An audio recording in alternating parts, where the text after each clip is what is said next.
বিজেপিতে যোগ দিলেন অভিজিৎ গঙ্গোপাধ্যায়। হাইকোর্টের বিচারপতি পদ থেকে ইস্তফা দেওয়ার পরই তিনি বিজেপিতে যোগদানের কথা জানিয়েছিলেন।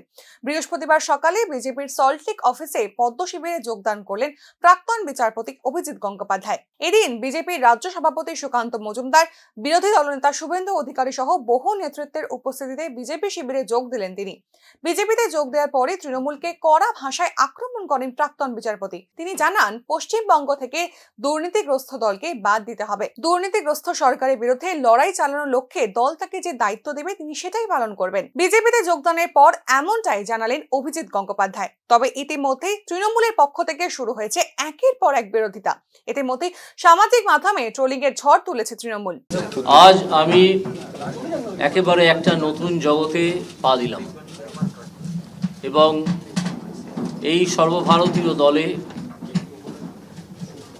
যেখানে মহান নেতা নরেন্দ্র মোদী, অমিত শাহ এরকম লোকেরা আছেন, পশ্চিমবঙ্গের তাদেরকে দেখতেই পাচ্ছেন, leader of the opposition, state secretary Mangal Pandeji এবং অন্যান্য স্টেট সেক্রেটারিদের, স্টেট প্রেসিডেন্ট আমাদের সুকান্ত দা, তাদের অ্যাডভাইস এবং সাজেশন আমার প্রতি মুহূর্তে লাগবে, কারণ আমি দলের একজন শৃঙ্খলাবদ্ধ সৈনিক হিসেবে কাজ করতে চাই।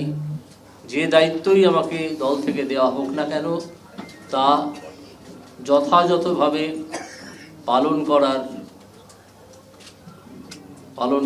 পালন করতে আমি প্রতিজ্ঞাবদ্ধ।